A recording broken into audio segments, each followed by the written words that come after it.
नमस्कार। आज के इस एक्सप्लेनर में हम सीधे इस बात पर आते हैं कि जेठ की इस चिलचिलाती गर्मी में हमारी अपनी रसोई की कुछ बेहद आम चीजें कैसे हमारे शरीर को अंदर से भट्टी बना सकती हैं।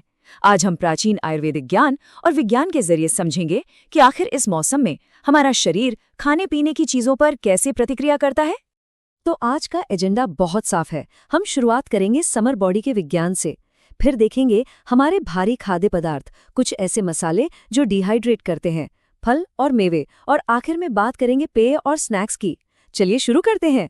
सबसे पहले बात करते हैं हमारी समर बॉडी की, यानी इस मौसम में हमारे अंदर की गर्मी और पाचन तंत्र असल में कैसे काम करता है। अब देखिए, जब बाहर पारा 45 से 48 डिग्री के बीच झुलसा रहा हो तो हमें लगता है कि यार अब तो और भूख लगनी चाहिए, लेकिन असल में होता इसका बिल्कुल उल्टा है। आयुर्वेद के हिसाब से हमारी जठराग्नि, यानी जो आग खाना पचाती है, वो इस मौसम में सुस्त पड़ जाती है, और दूसरी तरफ पित्त, यानी शरीर की अंदरूनी गर्मी, वो एकदम उफान पर होती है। सोचिए, पाचन की आग कम है और शरीर की गर्मी ज्यादा। ऐसे में भारी खाना पचाना तो शरीर के लिए एक जंग लड़ने जैसा हो जाता है।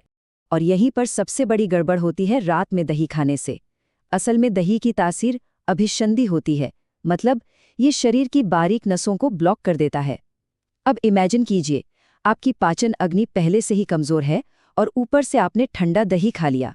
वो पचेगा नहीं, बल्कि नसों को जाम करेगा, कफ और पित्त को बिगाड़ेगा और शरीर में टॉक्सिन्स यानी जहर बनाएगा। लेकिन इसका मतलब ये बिल्कुल नहीं कि दही छोड़ देना है, बस टाइमिंग बदलनी है।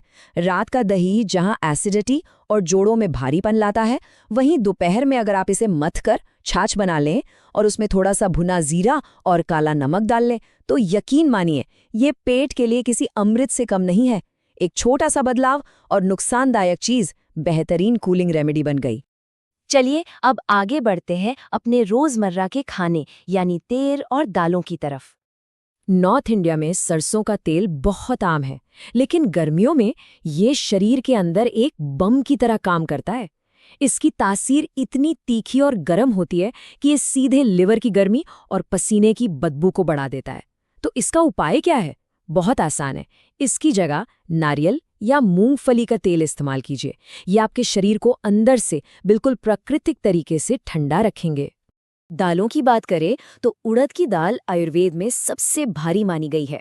अब जब हमारी जठराग्नि कमजोर है तो ये पेट में एक भारी पत्थर की तरह बैठ जाती है। बेचारी पाचन प्रणाली को इसे पचाने के लिए डबल मेहनत करनी पड़ती है, और नतीजा क्या होता है? दिन भर सुस्ती और गैस। इससे बचने के लिए गर्मियों में मूंग की दाल से दोस्ती कर लीजिए। ये एकदम हल्की, पचने में आसान और पेट को बहुत सुकून देने वाली होती है। अब आते हैं हमारे मसालों पर, जो अनजाने में शरीर को अंदर से एक रेगिस्तान बना सकते हैं। मेथी दाने का केस बड़ा दिलचस्प है। वैसे तो ये जोड़ों के दर्द या शुगर में कमाल का काम करता है, लेकिन गर्मियों में इसकी सूखी तासीर शरीर के अंदर सच में एक रेगिस्तान बना देती है। ये शरीर की सारी नेचुरल नमी सोख लेता है, जिससे डिहाइड्रेशन का खतरा बढ़ जाता है। तो इसकी जगह क्या लें? सौंफ या साबुत धनिया। इनका पानी इस मौसम में शरीर की नमी भी बनाए रखता है और बहुत ही सुरक्षित ठंडा विकल्प है। बिल्कुल यही हाल सोंठ यानी सूखी अदरक और राई का भी है।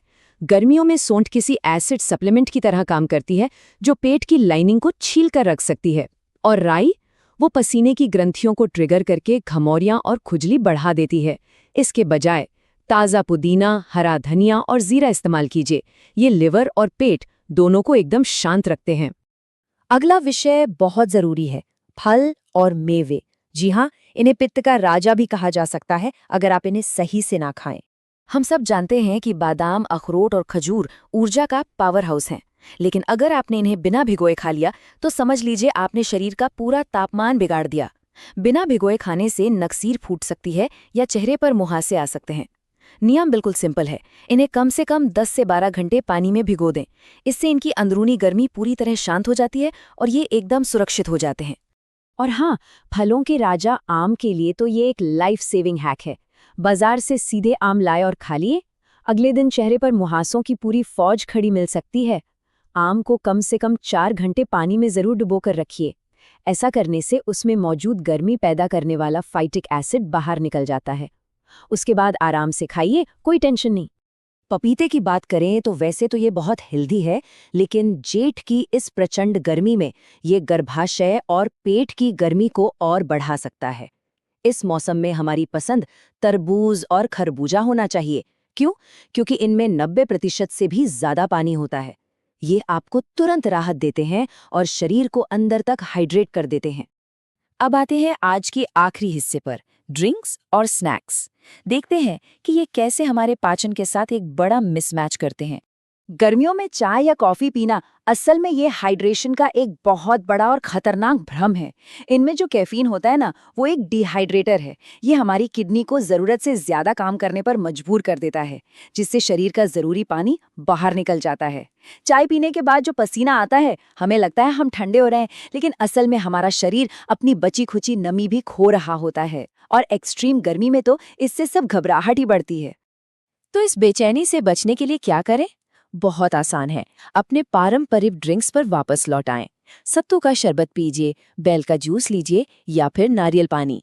ये चीजें सिर्फ प्यास नहीं बुझाती, बल्कि शरीर के अंगों को अंदर से तर रखती हैं और आपको एक अलग ही ताजगी का एहसास कराती हैं। अब बात करते हैं समोसे और पकौड़ों की। ये डीप फ्राइड चीजें गर्मियों में एक बहुत बड़ा डाइजेस्टिव मिसमैच पैदा करती हैं। लॉजिक समझें। गर्मियों में शरीर को ठंडा रखने के लिए खून का ज्यादातर फ्लो हमारी त्वचा की तरफ होता है। इसका मतलब है कि हमारे पेट के पास भारी खाना पचाने के लिए उतनी ऊर्जा और ब्लड फ्लो बचता ही नहीं है। ऐसे में वो भारी तेल घंटों पेट में पड़ा सड़ता रहता है, टॉक्सिन्स बनाता है और लिवर में सूजन पैदा करता है। तो चलिए इन सारी बातों को समेटते हैं और देखते हैं कि कैसे हम अपनी रसोई से ही इस गर्मी को मात दे सकते हैं। ये टेबल देखिए, इसमें समर विलन्स और समर हीरोज एकदम साफ साफ आमने सामने हैं। रात के दही की जगह दोपहर की छाछ, सरसों तेल की जगह नारियल तेल, बिना भिगोए मेवों की जगह भिगोए हुए मेवे और चाय कॉफी की जगह सत्तू या बेल का जूस। ये छोटे छोटे लेकिन सोच समझ कर किए गए बदलाव आपकी हेल्थ को सच में पूरी तरह से बदल सकते हैं। रसोई पहला औषधालय है। ये बात इस पूरे एक्सप्लेनर का सबसे बड़ा टेकअवे है। आयुर्वेद का भी यही मानना है कि अगर आप सही समय पर सही चीज खा रहे हैं तो आपको महंगी दवाइयों या डॉक्टरों के चक्कर काटने की कोई जरूरत ही नहीं पड़ेगी। और ये कोई किताबी ज्ञान नहीं है, ये स्वस्थ रहने का एक परखा हुआ तरीका है। अब जब हमने इस प्राचीन ज्ञान को समझ लिया है, तो मैं आपको एक विचार के साथ छोड़ना चाहूंगा।